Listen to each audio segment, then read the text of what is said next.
যুক্ত হয়েছে ইত্তেফাকের অফিসিয়াল ফেসবুক পেজে। এই মুহূর্তে অবস্থান করছি শাহবাগের সাধারণ শিক্ষার্থীরা যে কোটা আন্দোলন নিয়ে মাঠে নেমেছিল, তারা কিন্তু শাহবাগ আজকের মতো ব্লক করে রেখেছে। দর্শক, আপনারা জানেন যে 2018 সালে এই কোটা আন্দোলন নিয়ে কিন্তু সারা দেশের সাধারণ শিক্ষার্থীরা মাঠে নেমেছিল তারা, এবং সেই আন্দোলনে সফল হয়েছিল, এবং তারই পরিপ্রেক্ষিতে কিন্তু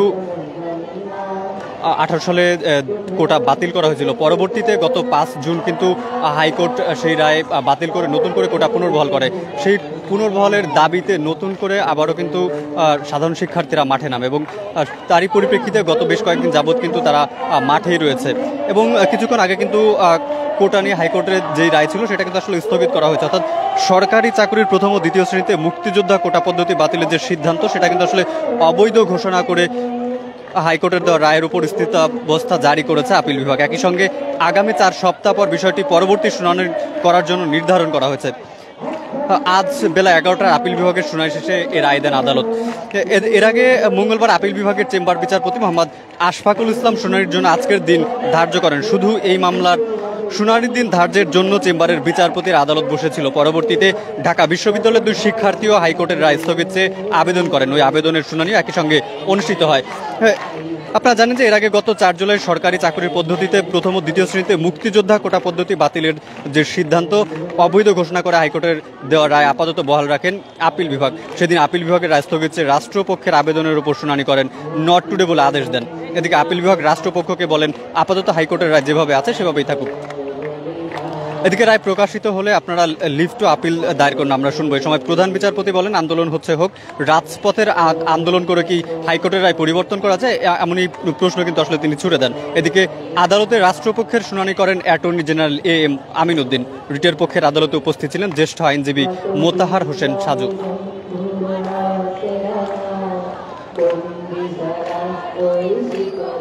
গত 5 জুন সরকারি চাকরিতে প্রথম ও দ্বিতীয় শ্রেণীর মুক্তিযোদ্ধা কোটা পদ্ধতিতে বাতিলের সিদ্ধান্ত অবৈধ ঘোষণা করেন হাইকোর্টের পর 9 জুন হাইকোর্টের রায় স্থগিতে আবেদন করেন রাষ্ট্রপক্ষ।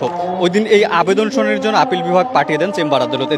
সেদিন attorney general AM Amin Uddin বলেছিলেন সরকারি চাকরিতে প্রথম ও দ্বিতীয় শ্রেণীর মুক্তিযোদ্ধা কোটা পদ্ধতি বাতিলের সিদ্ধান্ত অবৈধ ঘোষণা করে হাইকোর্টের রায় বহাল থাকবে নাকি বাতিল হবে বিষয়ে আপিল বিভাগই চূড়ান্ত সিদ্ধান্ত নেবে।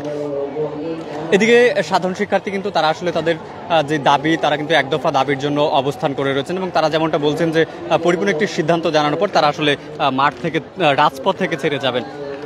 এদিকে এই কোটা বিরোধী আন্দোলনের কিন্তু তারা নতুন নামকরণ অর্থাৎ বাংলা ব্লক নাম দিয়ে তারা কিন্তু আসলে রাজপথে অবস্থান করেছে, এবং ঢাকার 17টি জায়গা সহ সারা দেশের বিভিন্ন জায়গায় সাধারণ শিক্ষার্থীরা মাঠে রয়েছেন, এবং তারা কিন্তু বিভিন্ন রাজপথ তারা দখল করেছেন, এবং চলাচল ব্যবস্থা কিন্তু একরকম বন্ধই রয়েছে। এবং ঢাকার যানবাহন চলাচল 17টি জায়গা অর্থাৎ ঢাকার গুরুত্বপূর্ণ 17টি পয়েন্টে তারা কিন্তু আসলে অবস্থান নিয়েছেন।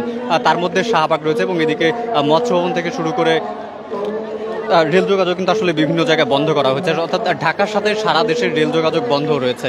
এছাড়া ময়মনসিংহ ঢাকা যে যোগাযোগ রয়েছে, এছাড়া চিটাগংয়ের ঢাকার যে রুটটি সেটাও কিন্তু আসলে বন্ধ করেছে। এই মুহূর্তে আমি অবস্থান করছি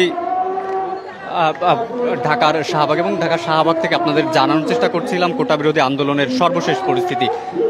সাধারণ শিক্ষার্থীদের কাছে জানার চেষ্টা করব আসলে হাইকোর্টের যে রায় সেই রায় তো আসলে তারা স্থগিত করেছে, এবং তাদের পরবর্তী দাবি দেওয়া কি। আপনি একটু কথা বলবেন? আদালত থেকে তো স্থগিত করা হয়েছে, তো পরবর্তী আপনারা আসলে দাবি দেওয়া কি, আপনারা কি চাচ্ছেন? আমাদের দাবি যেটা ছিল এক দফা দাবি সেটা এখনো আছে। সকল স্তরে কোটা সংস্কার চাই আমরা গতকালকে ব্রিফ করে জানিয়েছি যে সর্বোচ্চ 5% কোটা পর্যন্ত রাখা যাবে, এবং এটা করে অতি সত্বর কমিশন গঠন করে আমাদের এটা আইনে পরিণত করতে হবে সংসদে পাশ করার মাধ্যমে, তবে আমরা এই রাজপথ ছাড়ব। দর্শক, যেমনটা জানার চেষ্টা করছিলেন একজন শিক্ষার্থী যে তারা আসলে তাদের এক দফা দাবি আসলে না মানা পর্যন্ত তারা আসলে রাজপথ ছেড়ে যাবেন না। এদিকে ঢাকার 17টি গুরুত্বপূর্ণ পয়েন্ট কিন্তু আসলে সাধারণ শিক্ষার্থীরা বন্ধ করে দিয়েছে, পাশাপাশি সারা দেশের বিভিন্ন স্থানও কিন্তু আসলে বন্ধ করা হয়েছে, এবং সারা দেশের সাথে ঢাকার যে রেল যোগাযোগ অবস্থা সেটাও কিন্তু আসলে বন্ধ রয়েছে। আমি আরও দু একজন শিক্ষার্থীর সাথে কথা বলে জানার চেষ্টা করবো আসলে তারা হাইকোর্টের রায় দেওয়ার পরও কেন তারা আসলে এখন অবস্থান করছেন।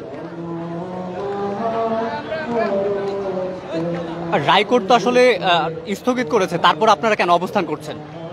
হাইকোর্টের রায়ের উপরে আমাদের পূর্ণ বিশ্বাস আছে, কিন্তু আমরা চাচ্ছি নির্বাহী অফিসার থেকে যাতে আমাদের জন্য একদম স্বাধীন একটা স্থির সমাধান আসে। কারণ পরিপত্র যদি আবার বাতিল করা হয়, আবার যদি এটার বিরুদ্ধে আপিল করা হয়, তাহলে সেটা কোনো আমাদের স্থায়ী সমাধান আসবে না।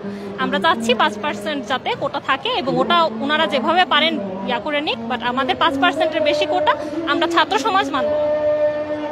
আপনারা আপনাদের দাবি দেওয়া হচ্ছে কোটা সংস্কার, পাশাপাশি বিভিন্ন মুক্তিযোদ্ধা তারা কিন্তু আসলে দাঁড়িয়েছে। এখন এটা কি আসলে কোনো রকম কনফ্লিক্ট হয় কিনা? আপনাদের আসলে দাবি দেওয়ার সাথে তাদের দাবি দেওয়ার পার্থক্যটা আসলে কি ব্যাপার? আপনাদের কোনো মতামত আছে কিনা?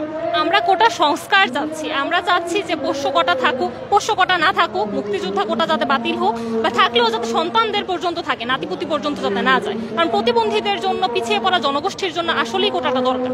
আমরা কোটা সংস্কারের পক্ষে, কোটা বাতিল এর পক্ষে না। আমরা 5% কোটা রাখার জন্যই আন্দোলন করছি।